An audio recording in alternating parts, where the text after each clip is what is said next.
What's up, guys? Coach Ashley here to bring you the workout for Friday, April 17th. As you can see, I'm also sporting my quarantine mustache. I think mine is looking a little better than Coach Justin and Coach Chad, but I'll let you be the judge. So let's get started talking about the day. I'm just kidding. I couldn't even get through the strength with that on my face. So let's for real get into the day, and we'll start by talking about the strength. So we've got a 15-minute EMOM on the agenda for today, and there's a couple rules that go along with this one. So I'll show you what it looks like in a second. I think that's the best way to understand it, but we'll go through it right now quickly as well. So 15 minutes on the clock. In the first minute, you're gonna do 10 dumbbell squats on each side. So you'll have the dumbbell in your right, you'll do 10 squats, you'll throw the dumbbell into your left hand, do 10 squats. So 20 squats in that first minute. With whatever time you have left, probably isn't gonna be a super long time, but with whatever time you have left, you're gonna pick a side to do a front rack hold. So let's say the first minute, I'm gonna choose my right arm, I'm gonna hold the rest of the minute in a front rack hold. When the second minute starts, you're gonna do 10 push press on one side, you'll do 10 push press on the other side, and then with whatever time you have left, you're gonna hold a front rack hold on the other side. So for me, that would be my left hand for the second minute, so whatever time I have left, I'm gonna hold a front rack hold. So I'll show you what that front rack hold should look like, whether you have a dumbbell or a kettlebell at home. And then I should mention that third minute you get off. So first minute squats, second minute push press, third minute you get to rest, and then we'll start back at the top until we've done 5 rounds total. So I'll show you in a second what that should look like. All right, so I'm gonna go through a full round here just so you can kind of see the pace that I'm taking these squats and these shoulder overhead at. You wanna move through them pretty well just to give yourself a little bit of time in that front rack before it's time to go into the next movement. So I started here with my 10 squats with my right hand, and now I'm doing my 10 squats with my left. And then I'm hanging onto that dumbbell the whole time. So rather than taking my hand off it and letting it rest on my shoulder, I'm keeping it in my hand. Once I'm done with my second 10 squats, I'm gonna hold in that front rack. So it should look like just what you would look like if you had a barbell in your hand, like you were about to front squat, but simply like the top of that front squat. So core is engaged, knees are a little bit soft. At the start of the second minute, I'm gonna go into those push press. So I brought my feet in a little bit, got ready to dip and drive through my heels.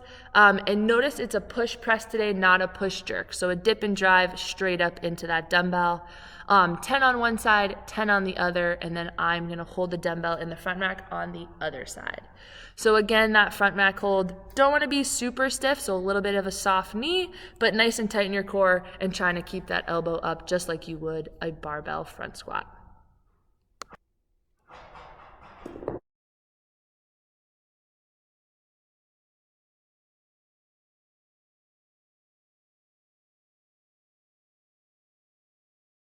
All right, guys, great job with that strength. Let's get right into talking about our workout for today.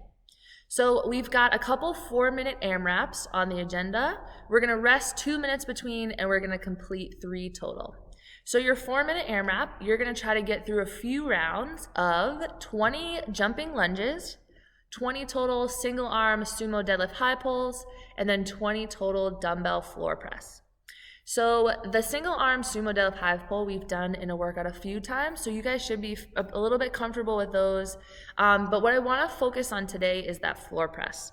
So we've done the floor press in a strength a few times, but now because it's in a workout, you're going to be kind of moving in and out of it a little bit more quickly. I just want to focus on it a little bit because there is a specific way that we want you to kind of get in and out of that floor press just to keep your shoulder happy and safe. So we'll go through those in a second, but our big focus for today is going to be that floor press. All right, so starting with those jumping lunges, kind of an explosive movement. I'm using my hands even a little bit to kind of swing myself up to switch my feet through the air, and then just being thoughtful not to let that knee come too far over your front toe. Then we've got those single arm sumo deadlift high pulls. So again, a little bit of a wider stance for these, using my hips, pulling that dumbbell up nice and high with a high elbow. This side view is just gonna show you kind of how I'm getting my hips down on each rep so I can use them, and I'm not just lifting with my lower back. Then once we get into these floor press, we're gonna start by grabbing the dumbbell, throwing it on your leg, leaning it back with 2 arms, a 2-hand press up, just making sure you're set, and then you can start your presses on one side. When you're ready to switch, you also want to bring it down, grab that dumbbell with your other hand, bring it across your body, another 2-hand press up, and then you can start your presses on the other side. But it doesn't quite stop here. Once you're finished, you still want to grab it with 2 hands, sit it back up on your leg, and then you can set it down. All right, guys, we'll get you set up with your timer, and you're keeping track of your rounds and reps for this one. So each AMRAP, you want to have a score of rounds and reps. And then after your rest, when we start a new AMRAP, you're gonna start back at the top with those 20 jumping lunges. So have fun with this one.